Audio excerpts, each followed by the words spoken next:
Hey everybody, this is Larry. This is me doing week 2 of the Leetcode Premium Challenge. Hit the like button, hit the subscribe button, join me on Discord. Let me know what you think about, week 2 of the Premium Challenge, I suppose. We have 1891, cutting ribbons. Okay.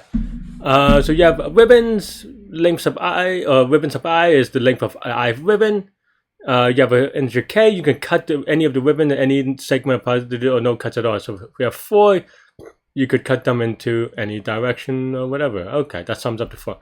Your task is to determine the maximum length of ribbon that allows you to cut exactly K ribbons, each of length X. Oh. You can discard any left over from the cut. If it's impossible to cut K ribbons of the same length, return 0. Okay. So here we have 3.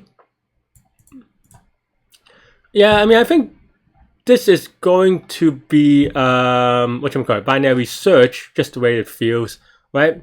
So you want 3 of them to be the same thing, right? And yeah, we just have to do the math, and it's binary search. The way that I always say about this is that I just like, how do you figure out it's binary search, right? And honestly, my thing is just saying, okay, if it is binary search, what is the can I do it with binary search? And if I think about it and the answer is yes, then it's binary search.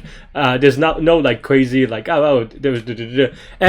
of course even asking that question is just from experience, right? And feeling out different prompts. I know people say stuff about like, if there's a maximum, there's a minimum, or what, all these like rules. I don't really think about it that way necessarily. I don't have rule sets to be like, oh, it's this, and this. I look for this. It's just like a years of experience kind of thing, which is not very helpful. I understand, but it is something that you gotta play with. And the idea still ultimately is, can I do it? And if I can, then I just do it, right? Okay, so let's say left is equal to 0 for the maximum is equal to 0, which means that you cannot, right? Or maybe we'll just put it 1 and then we'll just double check it. And then what's the maximum length? Maximum length, I guess it's going to be I don't know what the maximum length could be. But I guess it'll be, so we can just choose the biggest number, which, well, it's only up to 10 to the 5th, so it's a little bit awkward, I think. But, well, I guess that makes sense, actually.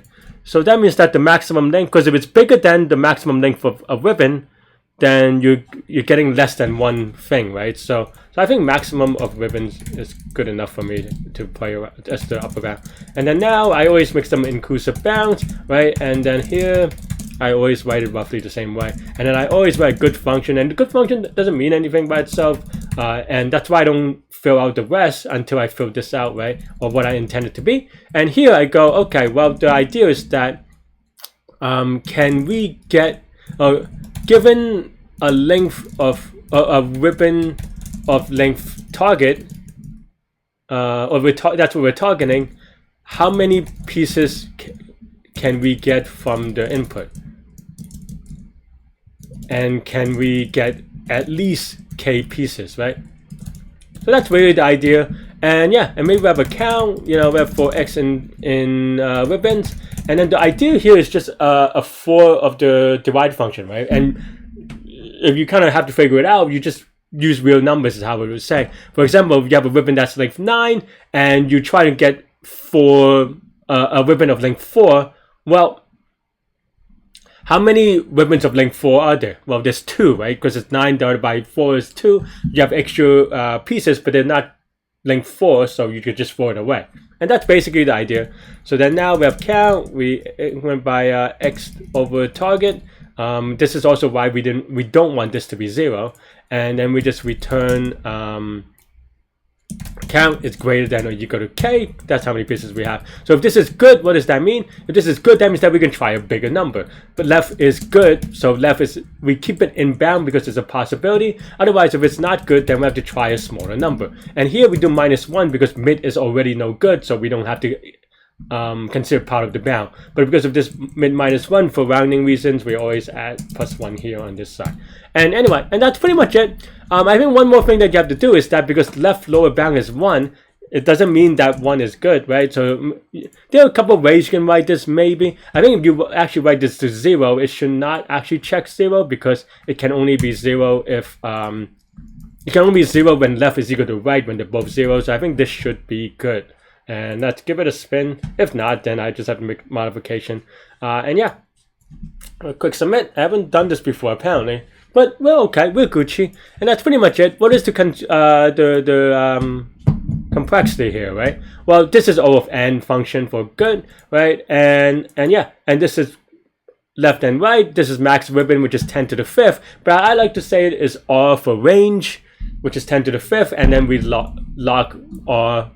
So it's gonna be n log R, where log is range, right? Oops. O of n log R, where R is range. And that's pretty much it. That's all we have for this one.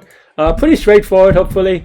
But I don't know. Maybe I'm going a little bit too fast for this one. I hope to get a binary search video up so I don't have to kind of explain every time. But I hope this is useful. And I think a lot of it really is just practice. Yeah, that's all I have for this one. Let me know what you think. Thanks for watching. And yeah, stay good, stay healthy to your mental health. I'll see y'all later and take care. Bye bye.